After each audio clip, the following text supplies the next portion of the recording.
You're listening to the winning literary show, Off the Shelf Books Talk Radio, live with host Denise Turney, author of the books Long Mock-Up, Portia, Love Pour Over Me, Spiral, Love Has Many Faces, and Rosetta's Great Hope. Turn up your dial and get ready for a blast of feature author interviews, 411 on book festivals, writing conferences, and so much more. Ready? Let's go. Happiness is not something ready-made. It comes from your own actions, and that's from the Dalai Lama. Happiness is not something ready-made. It comes from your own actions. It does seem that way because right now there are people experiencing peace and joy, and then there are others experiencing conflict. So it does appear that it comes from within us. So I want to welcome you to our April the 9th, 2022 Off the Shelf podcast. For our loyal listeners, I have to stop and recognize you. Thank you for being with us. Going on here, we're in our 16th year. So thank you for being here with us from Rainbow Soul all the way to Blog Talk Radio. We're on iTunes, Spotify, you name it. Thank you for being here with us through this journey. And if this is your first time listening to Off the Shelf, I want to let you know that you absolutely are listening to the Winning Book Podcast, Off the Shelf. And again, welcome to our Saturday, April 9th show. Thank you for joining us. Excited to introduce you to a wonderful author and leader who's on deck. But that will be in just a few minutes. Until we get to that, I just want to encourage you. You know, the quote today, happiness is not something ready-made. It comes from your own actions, what we think, what we believe, what we dwell on, focus on, do, et cetera, et cetera. It's also important to every day to live a good life.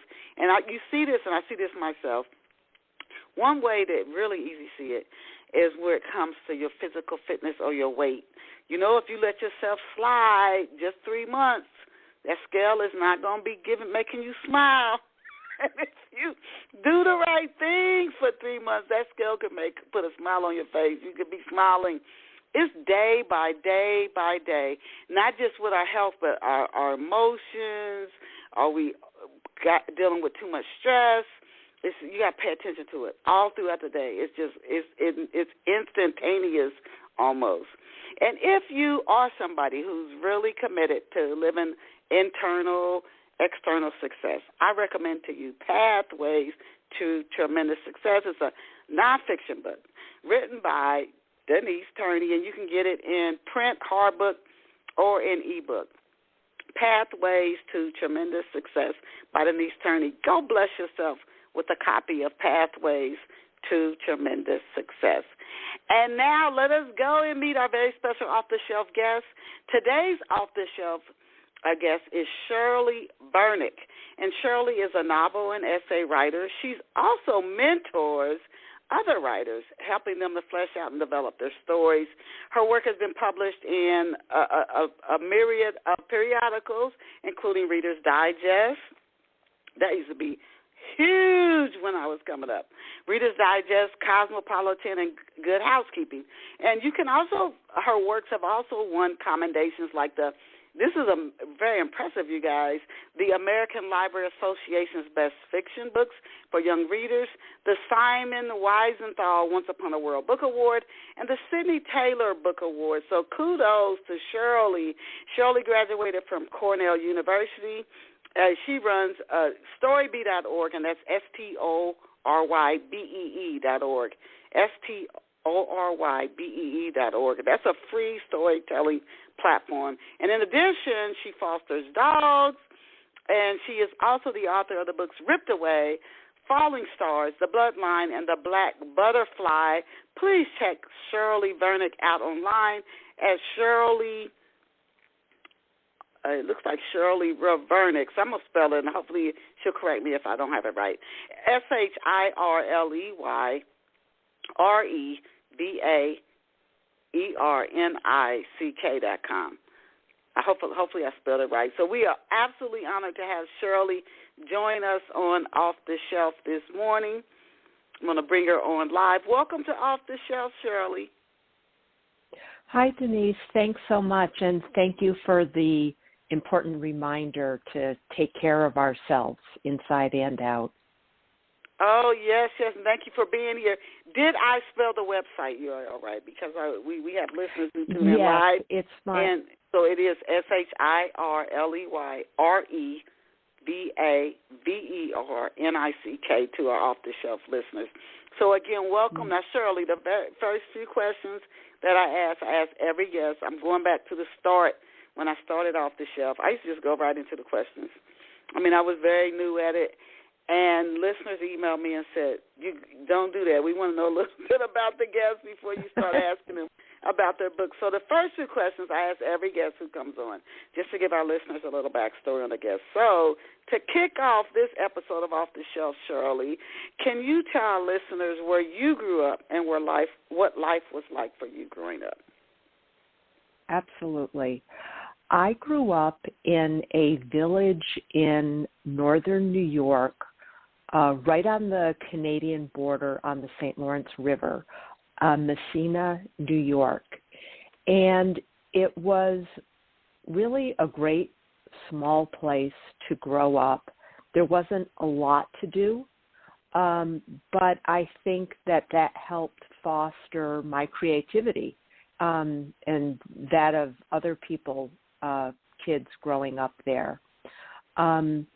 Especially in the summers, we kids sort of ran feral. You know, we were just outside all day long the old-fashioned way, coming in for feedings and to sleep. I am the youngest of 5 siblings and had 2 working parents. So it wasn't that easy to get one-on-one attention with that kind of setting. But I think as I remember it, the best way for me to get that kind of one-on-one undivided attention was to ask somebody, a parent or an older sibling, to read to me. And I think that was the beginning of the journey for me of just associating stories with that kind of nesting and nestling and individualized attention.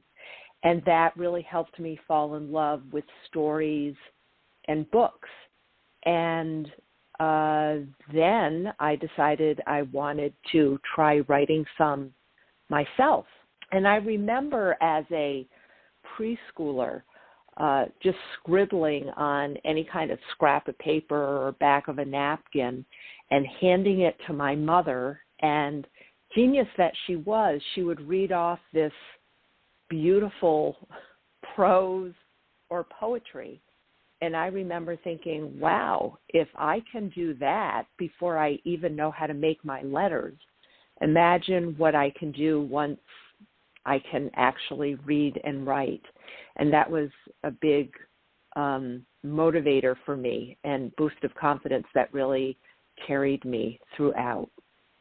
And one other thing I'll say about where I'm from and my growing up is that my very first novel, The Bloodline, is based on a real event that happened in my hometown of Messina when my father was growing up there.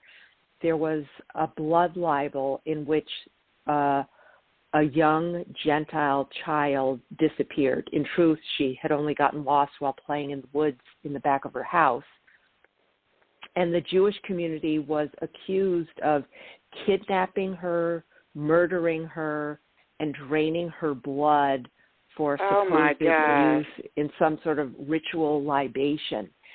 And the rumor spread and people bought into it, and the state police who were in charge of the missing child investigation bought into it, and they diverted their search from the woods where the little girl was to a search of Jewish properties, interrogations of Jewish individuals, including the rabbi, and a lot of threats being issued from the streets about physical violence.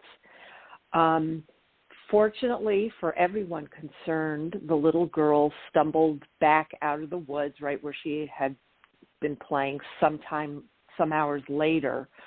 But still people believed it, and a rather devastating boycott was levied on Jewish businesses. So that was a very sobering and frightening experience for people at the time, and it was kind of hushed up afterward, but I wanted to bring it to life in a meaningful way for young readers. Wow. Oh, my God. Good for you. You know, it's amazing.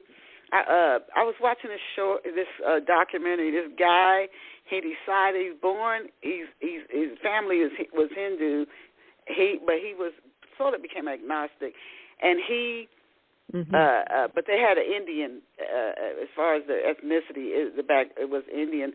So he decided to do this test, a documentary, and I'm using this to make a point. He said he's going to say he's a guru. He said in India, so many people would say they're a guru, and there's a fake, and in other countries. So, and I'm saying this for a reason. What you said is extremely serious with the bloodline, so what happened. But so he did, and so many people believed him. He made up so much stuff during yoga, the blue light exercise. He said he totally made that up. And then people, one woman was a yoga instructor. They believed in it. They thought he was a guru, and he kept saying there is no real guru. This is an illusion. It's fake. What you need is really inside of you. So, but this other lady who taught a yoga class, she started teaching the blue light, and I'm like, oh, my God. One woman lost 70 pounds just believing. They thought he was this special person, and she lost 70 pounds and kept it off. So I guess but he later revealed himself to him and told him, I'm not who you think I am. And how easily, this is the point I made, how easily as humans we can believe a lie. It is so, for whatever reason, it can have racial background, it could have religious, and it's not even true. And we run with it, and then we tell everybody, he felt so special, and there are no special people. When you said that about bloodlines, it made me think about that was a total lie, a total complete lie, and those people chose to believe it. And now when it's revealed to them, the girl comes out of the woods. Okay, you just believed a complete lie. Instead of looking like an idiot, now you bury it and say, we're just not going to discuss that. That's right. And also they said that, the Jews tried to kill her. They got as far as kidnapping her, but somehow she got away. So it's really impressive how rumors can spread dangerously. And how once a person believes something, their mind filters out refuting evidence. So it's really something to be aware of and to talk about. And it's dangerous. Thank God that you're bringing that out in your stories. It's dangerous. There are people whose lives have been taken because of a lie, and somebody just believed it. Now, I want to ask you this. You said you started working with stories. You grew up in this village in New York that was close to the Canadian border, small town. That's where you think your creativity kind of was birthed. But when you were a little girl, what did you dream of becoming? What did you say, when I grow up, I want to be? Right. I am one of those people who, as far back as I can remember, wanted to be a writer. And I think it was from my growing up with a love of story and a feeling that I could write. I didn't know how to make it real, of course, when I was younger, and I think every writer has to find their own path to that. And I remember going through a period where when somebody would say, what do you want to be when you grow up? And I would say, a poet. And they would chuckle because you don't go out and be a poet the way you might go out and be a teacher or a postal worker or a dentist. But it was always there with me, and I was always sort of writing and thinking of stories. My very first, what I call professional publication, meaning I got some money for it, wasn't until I was in high school, and I submitted an original quip or pun to Reader's Digest toward more picturesque speech column that they had. And the pun was a question: is a belly dancer a waste of energy? And waste was spelled like the body part that a belly dancer moves, W-A-I-S-T. And I got $35, and I was very excited about it. And, even so, once I became a little older, like when I was in an adolescent, I developed the fear, I guess. There's no other way to describe it. The fear that I wouldn't be able to support myself as a writer. And how old were you? I'm sorry, Shirley. How old were you when you developed that fear? How old were you? I'm curious. How old was I? When you developed that. I was at the time when I was starting to look into colleges, so it would have been 16. Okay. And trying to figure out, what do I want to do with my adult life professionally? Do I want to take this risk? Or do I just want to make writing a hobby? And I did not major in writing or journalism or anything like that in school. I did write for the student newspaper and magazine, and I did things on the side, but I majored in economics, actually. And even in my first job, I sort of backed into writing by working with a large public relations firm where I was doing promotional business writing. And then I began to freelance as doing feature articles for magazines and other venues, and getting jobs that were really more educational writing, not promotional writing. And it wasn't until, into adulthood that I took the plunge and decided that I was going to write a book. And I knew that the first book I was going to write was going to be a fictionalized version of the blood libel that happened in Messina, which I titled The Blood Lie.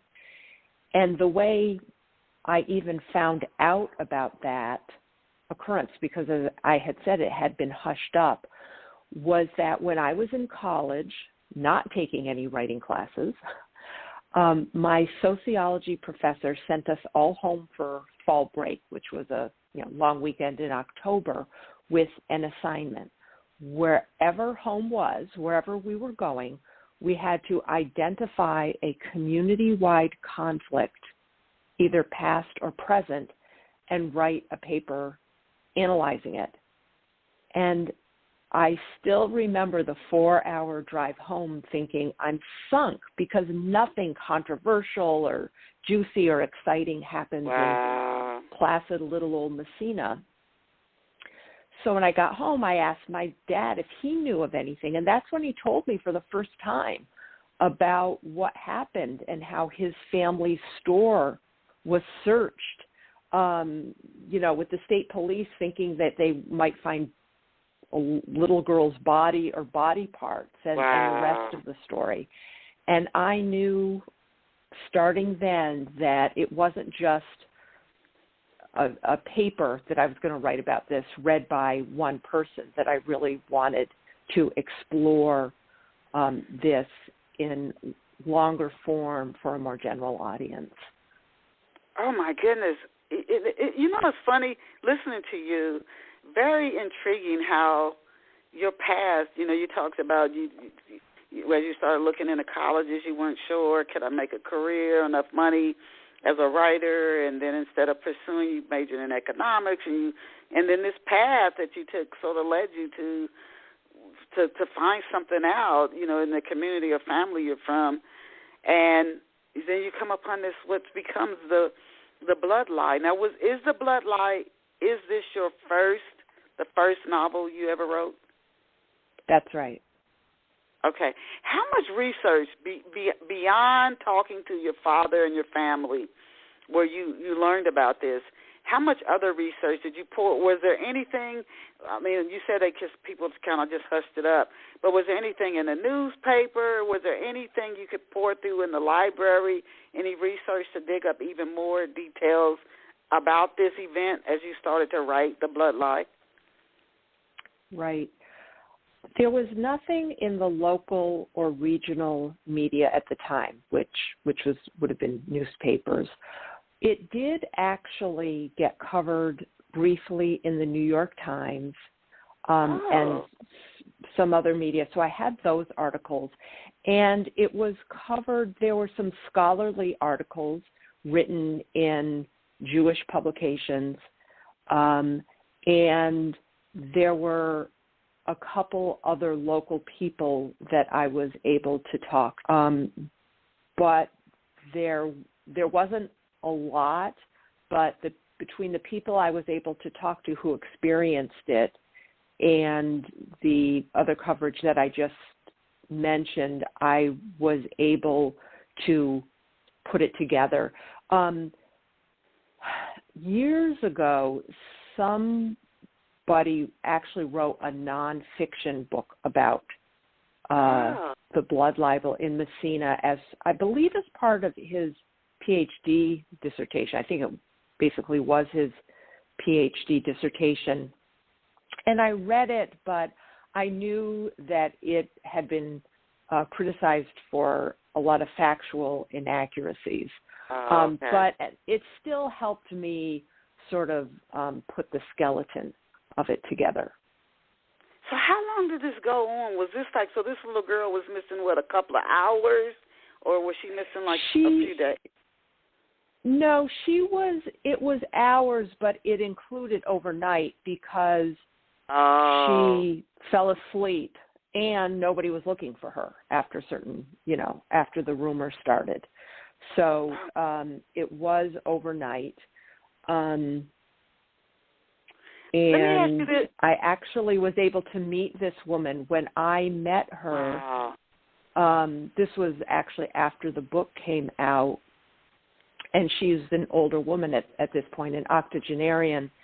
She told me that she was about 4 years old, pardon me, when it happened. Oh, my goodness. And she remembers it, but it didn't significantly impact her life. It was like she went out in the woods, she lost her way, got tired, curled up and fell asleep. It wasn't cold, and came back out of the woods later. My God. That was her experience of it. And a whole story had, what did in your research, and I want to talk about the characters in the book next, because your book is fictional based on a real life event, but I'm just curious, who came up with this concept of what actually happened? Where did this even come from? When you researched it, did you find out where it's such an insane idea? Yes. A kid gets lost, and where did that even come from? The blood libel, which is the sort of generic term for this, accusing Jewish communities of taking Gentile children for, horrible purposes. That has a very long history, like centuries, if not more, longer history, primarily in Eastern Europe, like Russia and other, Eastern European countries. And it was often used as the lie of the blood libel, it was always a lie, was often levied as an excuse to launch a pogrom, which was violence against Jewish communities. And, you know, sometimes the anti-Semites would just out of nowhere say the Jewish community stole one of our children, drained his or her blood, etc. And sometimes if anything happened to somebody in the Gentile community, such as somebody drowned or, you know, disappeared or was injured, then that would be an excuse to launch it. And it's not over. I mean, it still happens, and it happens in various places in the world, and it's really a scourge that, you know, I hope I brought to light, as I said, in a meaningful way. You know, and you see it even in countries where darker-skinned people, darker brown-skinned people, if something happens, you know, it was a darker person, and you get no evidence whatsoever, and it can create an entire movement. It's just shocking to me that as humans we would choose to believe a lie without evidence and mistreat people. No evidence. None. It's shocking. Now, can you tell us about who are some of the major and minor characters in the Bloodline who helped to drive this story forward? Yes. So the main character is Jack. He is, I modeled him partly after my father. He is in high school, and he is belongs to the Jewish community, and his family has a dry goods store, and he is the one who initially gets accused, like him as an individual, of having kidnapped and killed and mutilated this girl who disappeared. And then eventually it spreads to, you know, the accusations to the entire Jewish community. The very fictional element that I added to this story is a love interest that Jack and the missing girl's older sister like each other. And they know that it's forbidden because she's Christian and he's Jewish, and at the time that's forbidden. This is the year 1928. But it doesn't stop them from wanting to be with each other. And then to layer the accusations on top of it makes things just extra tense and high stakes. So those are the two main characters in the story. I mean, obviously the missing little girl, Daisy, her getting lost is sort of the activating incident, but you don't see much of her. You just see, you know, a little bit of her at the end. The rabbi in town plays a major role because he's interrogated and is a galvanizing force in the Jewish community. And then the setting is filled with supporting characters such as Jack's family, Emmeline's family, the townsfolk who have differing points of view, the state police, and the person who starts the rumor is somebody who is an immigrant from a city in Europe that was known to have a lot of anti-Semitism and be the home of antagonism toward the Jews. Oh, my goodness. I don't want you to give the story away. Hopefully nobody, you know, is really like, there's no great destruction comes to anybody. I don't want you to give the story away. Just what you told is enough to pique interest and want to know more about the Bloodline. That said, what have readers been saying about the book? What have you been hearing from readers about it? What I have heard from readers, and that includes young readers and teachers and librarians and others, is surprise bordering on incredulity that something like this could really have happened in the U.S. of A. in, contemporary, sort of contemporary times. And that, some people most I would say are very glad to learn about this and to want to talk about it. And some really felt like, I just can't believe this happened, or, and a couple of people said, a couple of people from Messina said, why are you writing about this now?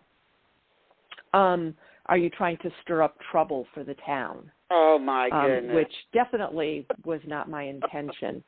I had a wonderful opportunity, though, shortly after the book came out. I contacted the local library in Messina and said, would you like to do something together around this book?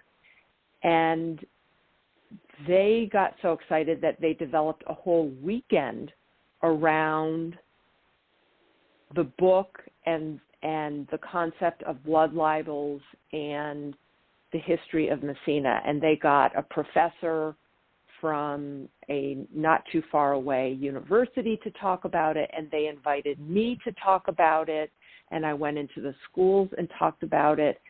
And I just felt like it really kind of aired out things. It allowed people to learn about what happened, to know about it, to state their opinions. That's where I finally met in person the now octogenarian who was the little girl who got lost, and it was just a wonderful experience. Wow, good for you. Good for you. When you come out with a book like that, you're going to get a different types of responses from people. It's amazing, though, when, again, a lie like that, how damaging, and whoever starts those lies, I think they intend to create harm and do damage. And then when it's revealed it's a lie, it's almost like, okay, now let's all pretend it never happened. Yeah, but a lot of people got hurt. So it's kind of hard for them to pretend it never happened. Maybe easier for you, but not so hard for the one who was injured. That's right. Good for you. The Blood Lie, you guys, by Shirley Vernick. Now I want to talk about, and you do your book covers.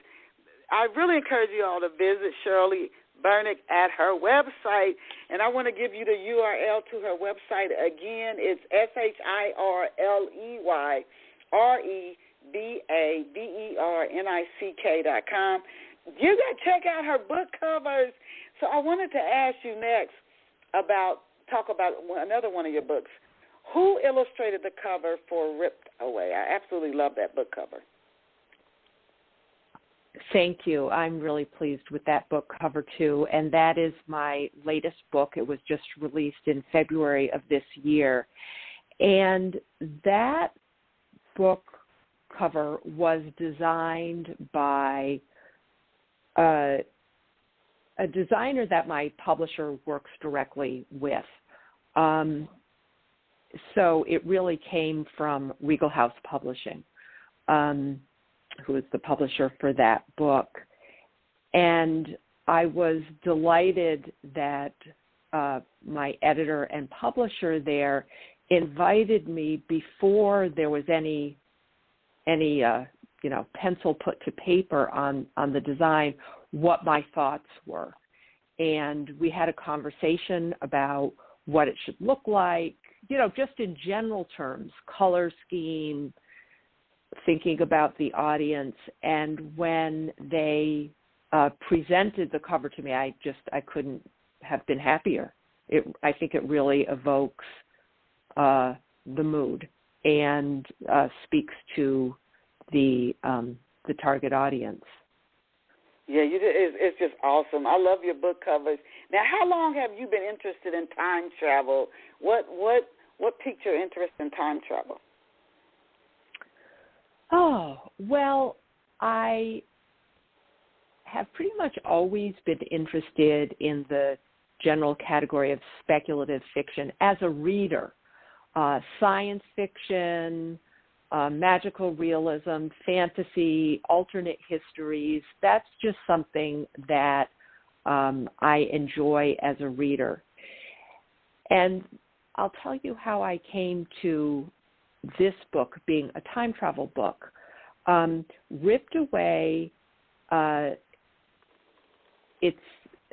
explores, it's actually thematically similar to the Bloodline in that it explores the experience of Jewish refugees to London during the Jack the Ripper spree when xenophobia ran really high, and relative newcomers were under suspicion of being the Ripper, especially the Jewish immigrants who had fled the pogroms and blood libels from Eastern Europe. Let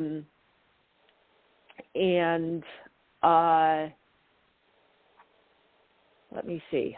I've sort of lost my train of thought here. I was going somewhere with this. Just the back. You were going over the background of the story, really, on Ripped Away. Yes, and the time travel. I'm sorry. I knew I was coming back to time travel. I just couldn't remember how.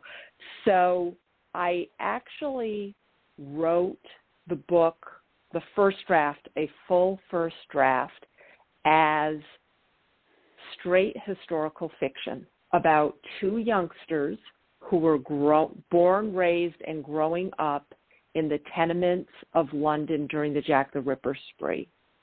And then, as I always do with my drafts, once I wrote it, I put it in a drawer to sort of let it fix, and then let my head clear. And when I came back to it, I decided that really a contemporary voice with modern sensibilities would speak better to young readers, since this is an upper middle grade / early YA novel. And that's how I came to the idea of time travel, because that would allow me to be in the scene of the year 1888, the year of Jack the Ripper, but have contemporary voices, backgrounds, and concepts. And I bet your kids love that, and even adults like the time travel. Where in particular, this is your latest book. We know where you got the idea for the Bloodline. Where did you get the idea for Ripped Away? Well, let's see. That I love that question because it's interesting to me how people get their ideas. The very short answer is I happened to read about what happened to the Jewish community in London during Jack the Ripper. The longer answer is that, I never took an elective history class all the way through my education because the history classes that I was required to take, they all, they were just, it felt like a slog through dates and battles and maps, and it was cold and it was distant, and it just wasn't that much fun to read or write about it. I'm somewhat chagrined to confess. But then actually this relates to that paper I wrote about the blood libel in Messina and how I found out about it. When I discovered that like real history had happened and it affected like my people and my family, it just cast a whole new relationship between me and history. And I became addicted to history content in forms of on my own in the forms of, novels, nonfiction books, journals, films, and later on podcasts and websites, and just doing random Googles about contemporary history. And on some Googles, the year 1888 is considered contemporary history. And it was just down one of those rabbit holes that I read about it, and I was really surprised that I had never heard about this angle about Jack the Ripper, because I had read about Jack the Ripper, and I watched the the Ripper series with Benedict Cumberbatch, etc., and I had never heard about it. And I figured probably a lot of people have not. Yeah, you're coming upon some things, like you said, the one story, the Bloodline was covered, some by the New York Times, but these are stories, you hear about Jack the Ripper, but the angle you're taking and ripped away, you just don't hear it. You don't hear about it. So I love that about your writing. You're like pulling back the covers on different things. Now, why does Abe visit a fortune teller, and is this a big no-no for him to do this, or Abe? Yeah. Well, in the story, the reason Abe visits a fortune teller is that he's just gotten dissed once again by Mitzi, the girl he has a big crush on, and he's walking home from school, and he just happens to notice the sign for the fortune teller that he's never noticed before. And I leave it unexplained whether he didn't notice it, he just never noticed it, or if it just, is new or sort of magically appeared. So he's just looking for a diversion, and he wanders in. Is it a no-no? Short answer is no, not among, if you're asking like from a religious background, Orthodox and or ultra-Orthodox people might say no to fortune telling, even though there's evidence from it in, Jewish scripture and other writings. But, for sort of a modern, assimilated Jewish youngster to, at a county fair or, somebody with a storefront to just go in and, have your palm read kind of a thing it's okay. Okay. Introduce us to Abe Perelman. What's he like? How old is he? What's he like, and what drives him? What drives him? I never exactly say what Abe's age is, but he's sort of, early to mid-adolescent, so, 14, 15. And he's, from the outside looking in, he might be what one would call a nerd or a geek. He doesn't really have friends. He doesn't really socialize. He's into his schoolwork. He's quiet. He wants to be a writer. And he's kind of bored with his vanilla life of, going to school, going home, doing homework, not really having much to do on the weekends. And he's hoping that something different or exciting will happen. He just has no idea that it's about to happen, and it's not what he would have wished for. Wow. Oh, my goodness. Now, you are very good about talking about your books. Who is Mincy Singer, and why has she been banished? Mitzi is Abe's classmate, and he has a crush on her, and he has for a long time, and she doesn't even seem to know he's alive. And she's, if we're going to give labels, she's like a goth girl. She dresses in black. She has a lot of, earrings in one ear. She has blue hair. That kind of thing.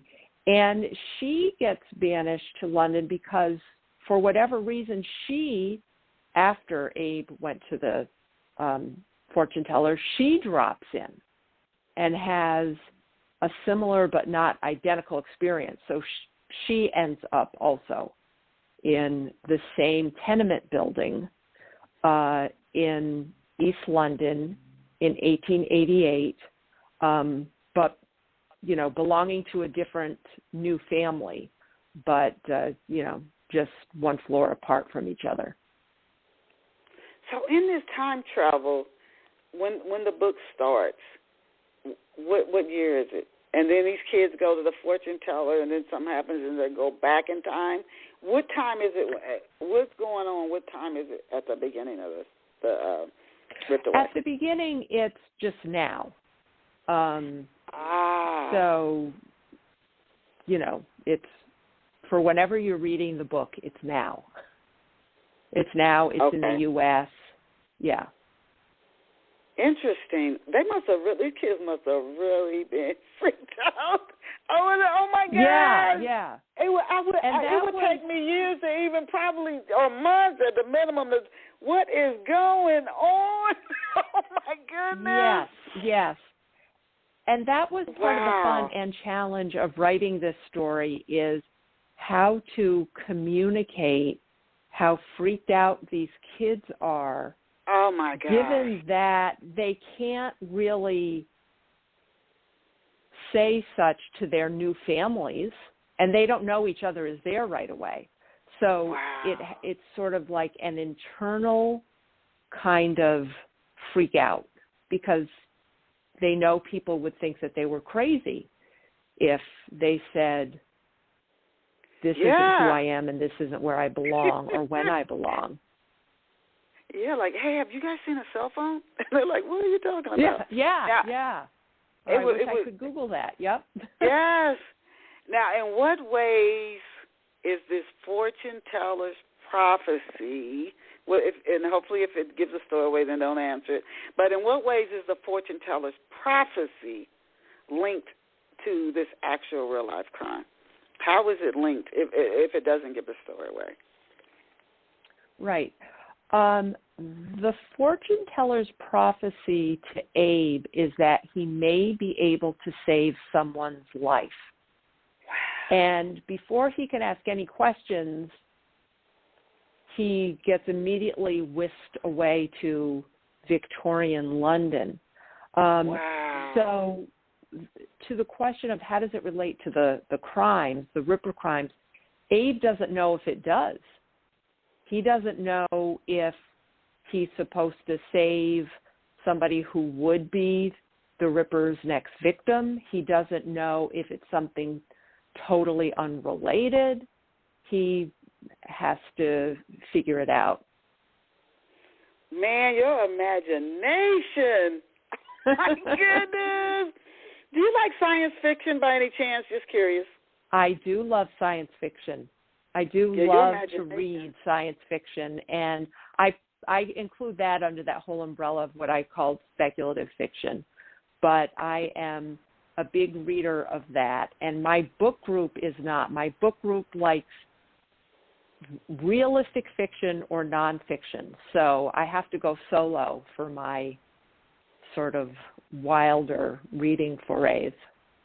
You know, there's a big audience, though, for this type of fiction that you write. And what did I hear that's really coming on now? I heard something just a couple of days ago, but it's the type of stories some people might think that wouldn't be real popular, but that are hugely popular and growing in popularity. Now, we already just touched on your imagination. I love to hear you.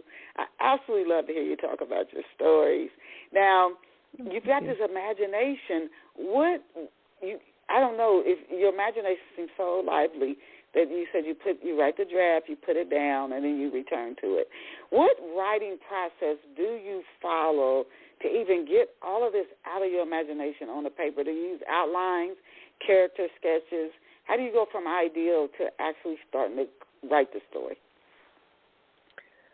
You know, I am not an outliner or a planner with my writing. I am very much a pantser, seat of the pants kind of writer.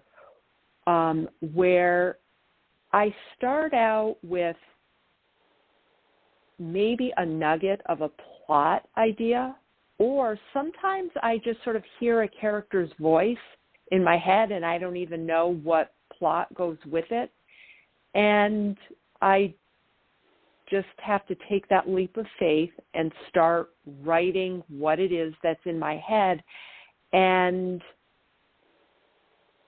once I have characters in a setting, I pretty much let them duke it out on the page. I have tried a couple of times with my books to outline and to do, like the character sketches and backgrounds, and it has ended up being a futile effort because I get 15 pages into it and the characters are saying, no, that's not what I would do. That's not what I would say. That's not how I would interact with that person.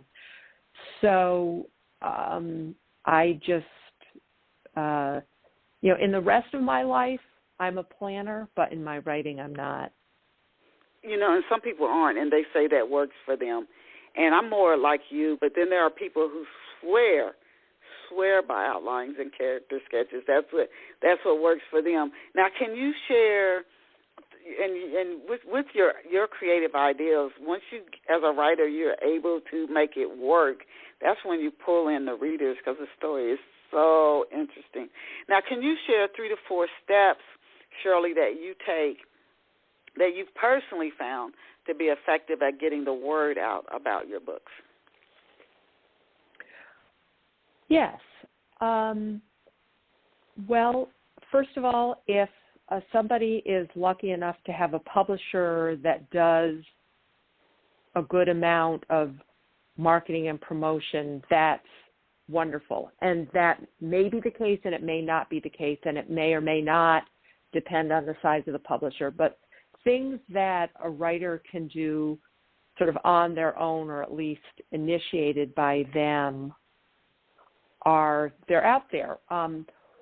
One thing is to be active on social media, and that doesn't, to me, mean constantly saying, posting, buy my book, buy my book, buy my book, but doing a cover reveal in advance with a link to pre-orders, initiating like threads or conversations about something that's relevant to the book, getting into, like, I belong to a middle grade Twitter chat group and get to interact with librarians and readers and other writers. I have done in the past, like on social media, events, where I just make myself available, say, on Facebook for a certain hour to field questions or comments, things like that. Another thing is to have an author website that looks professional. Doesn't mean you have to hire somebody and pay thousands of dollars, although, plenty of people do that, but just looks professional, has information about you, how to contact you, about your books, and your other activities. And then something that I like to do is to complement what the publisher does in terms of publicity with some of my own pitches to like blogs or book reviewers who I think are in my target my target media, but that my publisher doesn't send to. You could go crazy with that, but I wouldn't advise people to, go crazy. But you can do simple searches about, top top book bloggers for a certain audience or something like that.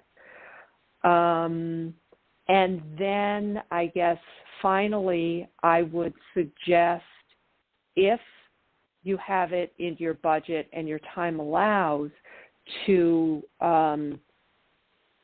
engage with book festivals or book-related conferences. I have not done a lot of that, but I've done some, even just author meet and greets.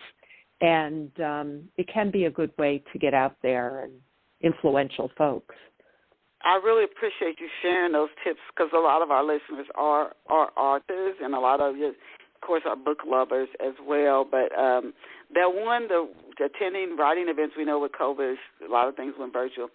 That was extremely helpful for me, to go to events that bring in hundreds or thousands of people. They're coming there to look for books. Right. They're coming there. They get to meet you, the author, in person. And, I mean, that's a good way. I don't know if it's even almost possible if you get up and you engage with people. I don't think it's possible to attend one of those and not sell books.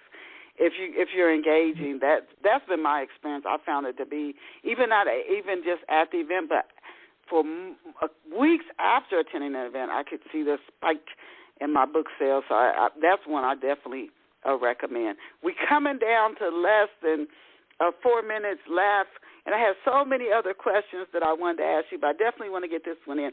Can you tell off-the-shelf listeners where they can get copies of your books? And we didn't even get around to talking about the Black Butterfly, but where can off-the-shelf listeners get a copy of your book, Shirley? Thank you so much. My books are available on Amazon, Barnes & Noble, and, really all the major ordering sites. Also, if you go to my website, which is my full name, ShirleyRevaVernick.com, there's information there and purchase buttons that will link you to Amazon and also directly through the publisher. Okay, and are you on, and what's the publisher's name? Tell us again, please, for those who might be looking down that path. For Ripped Away, the publisher is Regal House Publishing, and for my other books, it's Lee and Low. Okay. Now, if you're on any social networks, you talked earlier when we were talking about book marketing to work social media, and you gave tips on that. But if you're on any social networks, what are some networks where off-the-shelf listeners can find you? Thank you. I find myself most active on Twitter, and that's at Shirley Vernick. I'm also on Facebook, Shirley Reva Vernick, and I'm just dipping my toes into Instagram, really. I'm kind of late to the game with that. Okay. Do you have any other upcoming speaking engagements, podcasts, radio, in-person events? And if so, could you share some of those upcoming events with our listeners? Thank you for asking. I just finished a sort of spree of engagements, and I'm only in the process of making plans for my next batch. So I really don't have anything that I can promise, but it will be on my website when I do have them scheduled. Okay. Oh, my goodness, what a joy. I loved hearing you talk about your books. Oh, my goodness. Oh, thank you so much, The way you talk, if you do attend writing events, you should sit on a panel and answer questions about your books, because then people will be running to grab a copy of your books. We have been so blessed to have Shirley Vernick with us, and her works have appeared Reader's Digest, Cosmopolitan, Good Housekeeping. She's won American Library Association's Best Fiction Books for Young Readers, the Simon Wiesenthal Once Upon a World Book Award, and Sidney Taylor Book Awards. And she's the author of Ripped Away, Falling Stars, The Bloodline, The Black Butterfly. Please visit Shirley Vernick out online at ShirleyVernick.com. What a pleasure. For those of you who came in midstream, or you had things to do this morning, you catch the show late, and you're like, oh, my God, I missed the show. No worries. Once it finishes streaming, you can go back and listen to it and share it and listen to it as much as you want in the archives, which should be up later today. Thank you, Shirley, and to all of our listeners, as I always tell you, thank you, first of all. Put a note on your calendar. You're going to catch Off the Shelf Books live Saturday mornings, 11 a.m. Eastern Standard Time or New York City time. Remember, Saturdays, 11 a.m. Eastern Standard Time or New York City time. We will bring you another awesome author and guest. We've had movie producers on. We've had songwriters on. All things story come on to Off the Shelf. I want to thank Shirley, and as I always tell you, as our listeners, you are awesome. You are incredible. You are absolutely amazing. Go out and create a fabulous day for yourself. Shirley, thank you. I'll send you a link to the show when it finishes streaming. Bye for now.